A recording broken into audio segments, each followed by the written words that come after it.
Yeah, thanks for having me. It's a pleasure to be talking about this topic. It's really close to my heart. I spend a lot of time thinking about the labour market and full employment. I want to start by laying out what we actually mean when we say full employment. And to do that, we can think about the labour market in the short run, so month to month, year to year, but then also over a longer term. And that then helps us think about different sort of causes of unemployment. And we frame this in terms of cyclical, structural, and frictional unemployment. And in turn, this helps us think about the role of the RBA and government in achieving full employment.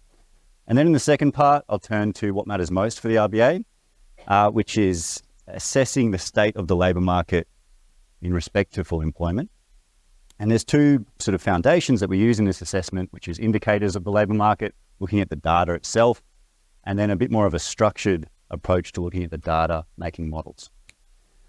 Now, I thought about trying to have a sort of a creative, innovative way to start this, and I failed. Demand and supply diagram, bit cliche. It's a very familiar place for economists, of course. And now this is very stylized, right? There's a lot of things this doesn't capture, but it's just helping us sort of visualize something that's going on in the labour market.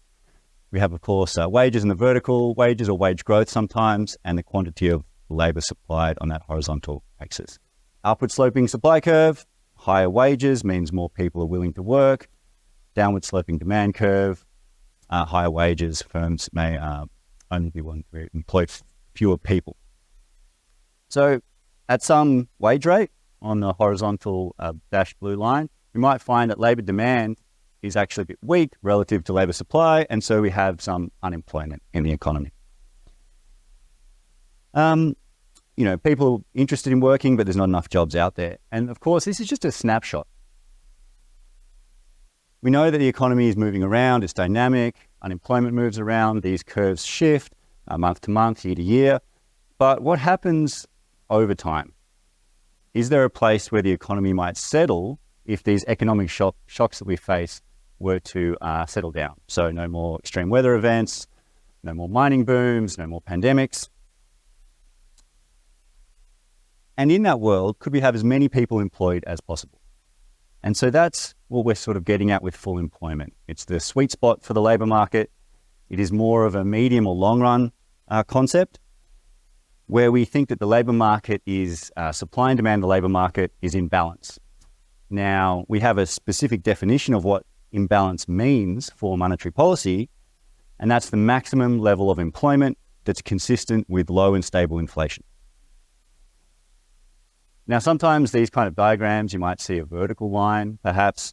I have chosen it to represent it here as a circle. It sort of lays on the supply curve. It's more about the labour supply to some extent. But I've chosen to represent it here as a circle to highlight two things. The first is that how far we can go, full employment is limited by inflation and wage pressures.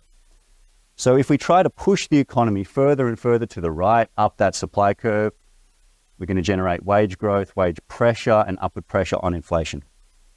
And that's going to then be inconsistent with low and stable inflation. But the second is that it's uncertain. We only really have a rough sense of where full employment is going to be at any moment in time. Now, ideally, we can sort of push the economy towards full employment, so demand has shifted across, maybe supply moves a little bit as well, and we can move the labour market into a region in which we are achieving full employment with stable inflation. Now, full employment has been a pillar of monetary policy since the RBA was created with the 1959 Reserve Bank Act. Along with price stability, so inflation between 2 to 3%, full employment is an objective of the RBA. Now, that's the end of supply and demand diagrams for today. Let's think about how this works in practice and looking at the data. A good place to start is always the unemployment rate. It captures this balance or imbalance between labour demand and labour supply. And here we have it going back to the late 60s. So there's been huge variation in the unemployment rate over time. Back in the late 60s, we actually had unemployment sitting below 2% for an extended period of time. through the 70s, a period of transition, and into the 80s and early 90s, these two big peaks in unemployment. Really tough times for workers, major downturns. Through the 2000s, we had the tailwind of the mining boom, bump up in the GFC through the 2010s, and you can see that spike there at the beginning of the pandemic.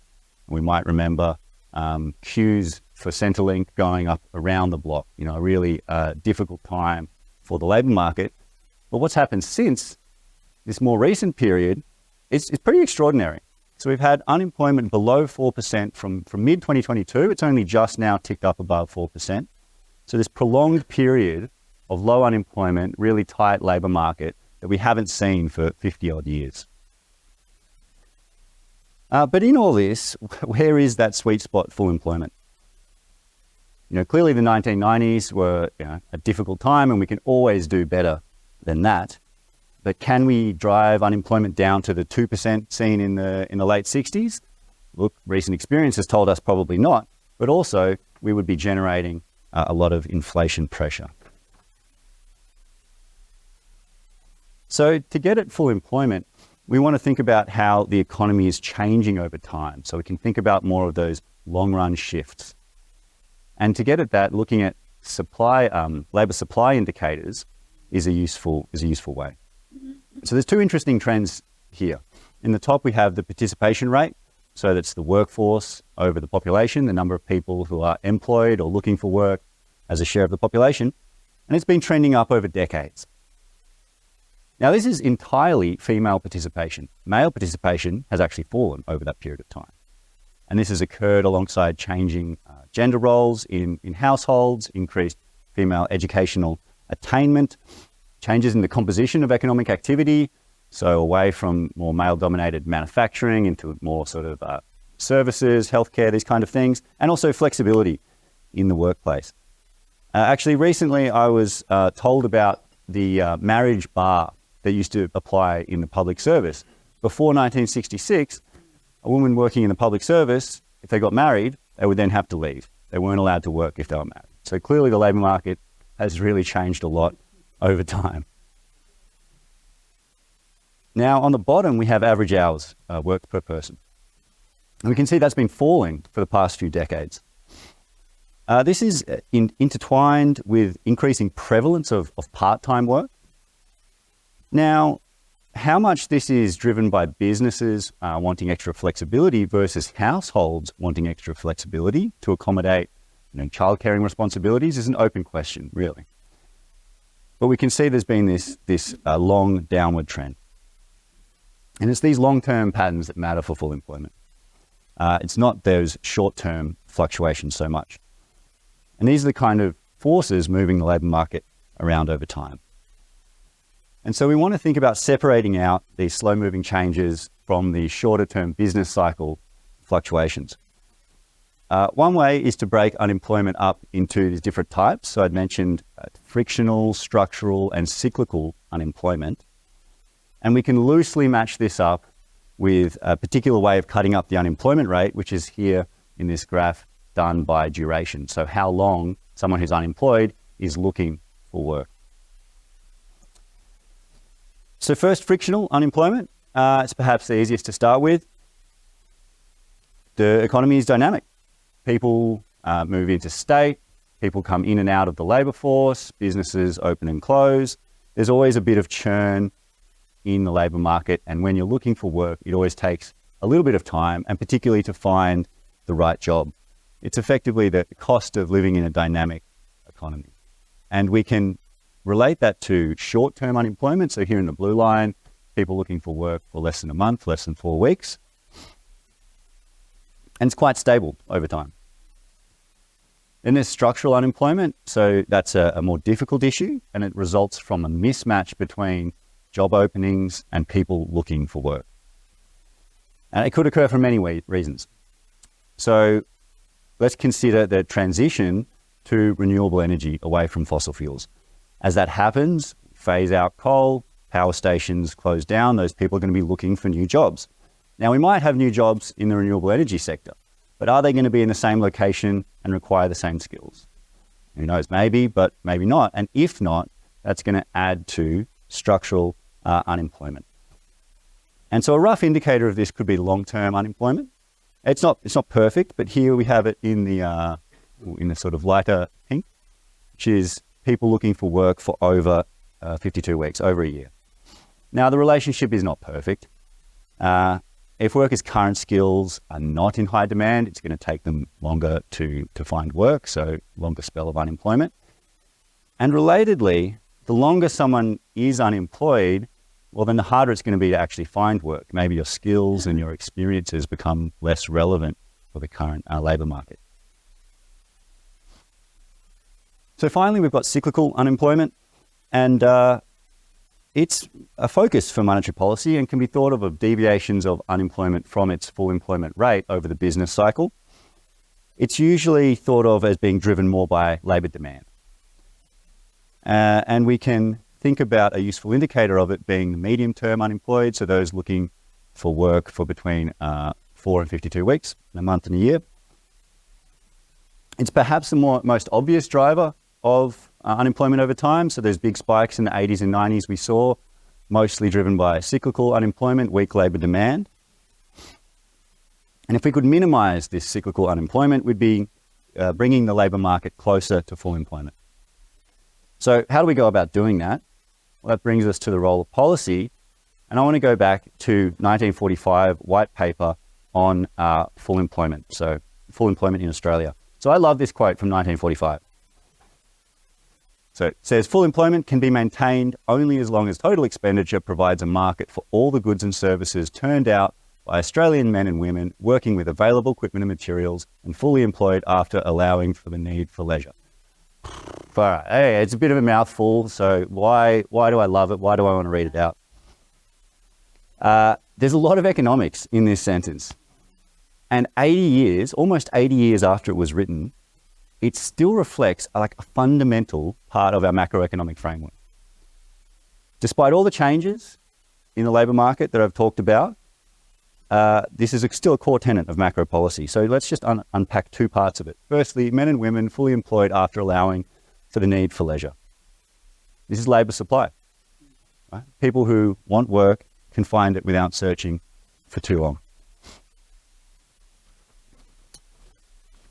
But to get there, we're going to need enough labour demand. And for that, we need enough aggregate demand, that is, total expenditure provides a market for all the goods and services produced. If a business has no customers, they won't be interested in hiring many staff. So although written 80 years ago, this still rings true today. We pursue full employment by trying to ensure that there's sufficient total expenditure, aggregate demand, to meet the amount of labour people want to supply.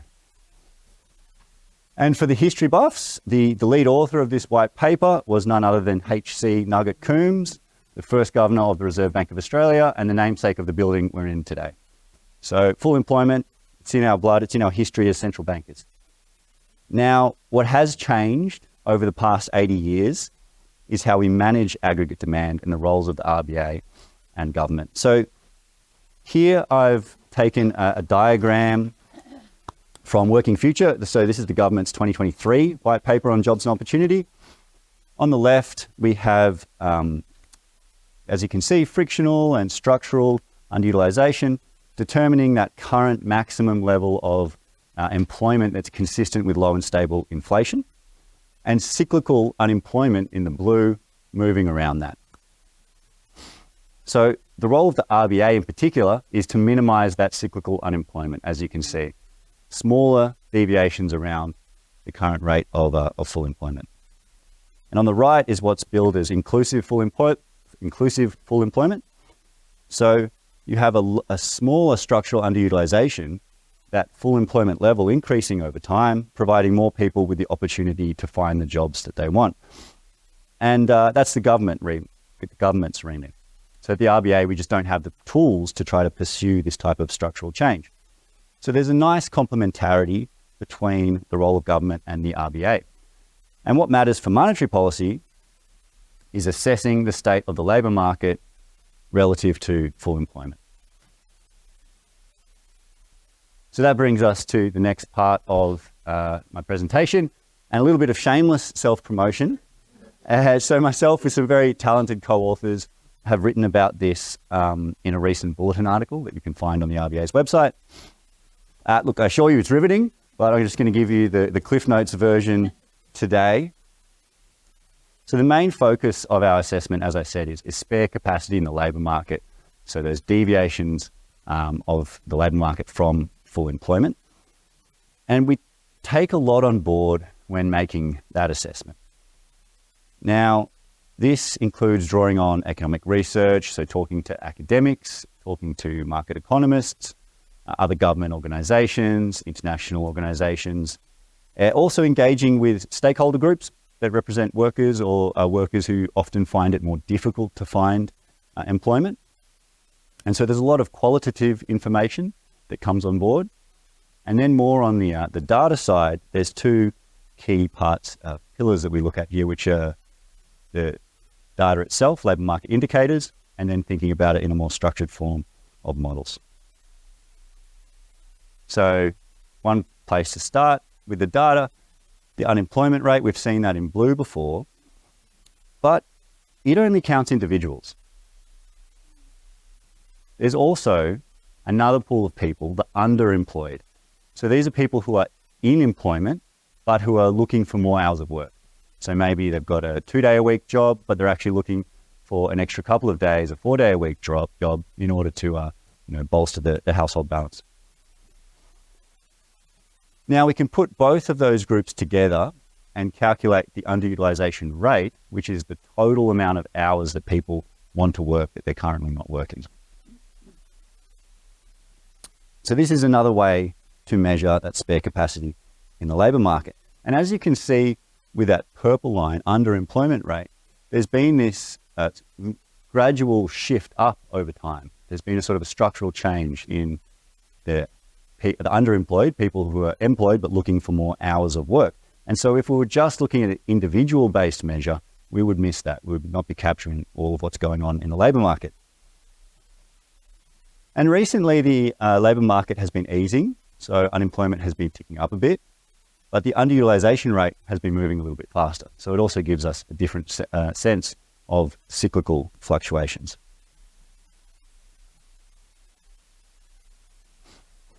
Another thing to look at is more of the labour demand side. So these can be leading indicators of where that cyclical unemployment might go over time. In the blue, we have employment intentions. So this is collected by the bank's liaison program. So a team that goes out and talks to, I think they have around 900 businesses that they talk to around the country. They ask these various questions. They ask about the firm's needs for their staff, right? Their hiring intentions. In the green and in the orange, we have two measures that effectively represent unfilled positions. So we have in green, the vacancy rate from the ABS, and in orange, job advertisements from Jobs and Skills Australia. So, where am I up to? Yeah, all three of these measures effectively capture businesses wanting to bring in new staff. So that reflects labour demand. As you can see, the effects of the pandemic are quite stark. At the beginning of the pandemic, you have this rapid fall in labour demand. So no one's wanting to hire new people in these very uncertain times and when we're shutting down parts of the economy. But then you see this very quick rebound. So you see employment intentions go back up to what they were before the GFC, and the vacancy rate actually moved to levels that have not been seen before. So you had this large increase in labour demand. And more recently, with the easing of the labour market, we can see these have trended back down towards more sustainable levels. So we have all of these different pieces of data. We take those I've shown you and more, and we put them all together into this graph. And I think it does a great job of providing a snapshot of the labour market, but it's very busy. There's a lot going on. So let's talk through it. First, we've taken these various series and we've aligned them so that you have the tightest labour market indicator on the right-hand side and the loosest on the left. So like downturns would be towards the data being towards the left. The grey bars are a historical range as a guide. Now, history is not a perfect guide, but at least it gives us some idea of the likely outcomes that we faced in the past and so we might face in the future. The orange dots represent the tightest labour market that we've seen recently, so October 2022. So that was the sort of peak tightness. And as the arrows direct us towards the blue dots, the current outcomes, we get a sense of how the labour market has shifted over the past almost 2 years. And we can see that some of those labour demand indicators, employment intentions, as we saw, vacancies, hires, they've actually moved quite a fair way from the orange dots to the blue. But others, say the unemployment rate haven't, and underutilisation rate haven't moved all that much. So it gives us a nice snapshot, and we have to use some judgment when we interpret this graph, of course, because we don't have a very clear sense of exactly where full employment would be for each of these indicators, but we have that guide of history and our knowledge of how the economy has changed over time. Now, when we're thinking about the data, we can also bring in a bit more formal structure, and that's what we do with models. So some of the core models that we use exploit a relationship between inflation or wage growth and spare capacity, or these cyclical deviations in unemployment. So this diagram shows unemployment varying over the business cycle. And with that, when unemployment is high relative to the full employment rate, inflation tends to be low. And conversely, when there's a negative gap, unemployment's low, inflation will be high. So our models use this historical relationship in order to estimate the size of that unemployment or underutilization gap and tell us about the state of the labour market relative to full employment. This relationship is often referred to as the Phillips curve. Now, it has many forms. On the vertical axis, we usually have inflation or wage growth. And on the horizontal axis, we have some measure of spare capacity in the labour market or in the economy more broadly. So here we have an unemployment gap, and for activity more broadly, an output gap. But the exact way that I've manipulated the data reflects how the models see it. And the main thing that you can see is this curve through high inflation being related to a negative gap on the left, and lower rates of inflation being related with more spare capacity in the labour market towards the right. So you get this curve through the data. Now, it's not perfect, and there's many different ways that you can model this relationship. And so we use a suite of models in order to get at that. So here we've got a graph of the range. We have run many different models, and we just take the maximum and the minimum, the unemployment gap on the top and underutilization gap on the bottom. Remember that underutilization is hours, not individuals. And that gives us a sense of how far the labour market is from full employment. On the left, you can see the downturn of the 90s is quite stark. We were a long way from full employment. And on the right, you can see that the more recent period of very tight labour market has taken us away from what the models think is the sort of a sweet spot for the labour market, but that we've been easing back towards it. Right now, I like to end on the models because they're dear to me. I helped build some of them, but other people also like to focus on the indicators graph, and that's useful. There's a large set of information that we take into account, and hopefully this has brought a bit of insight into the way we think about it.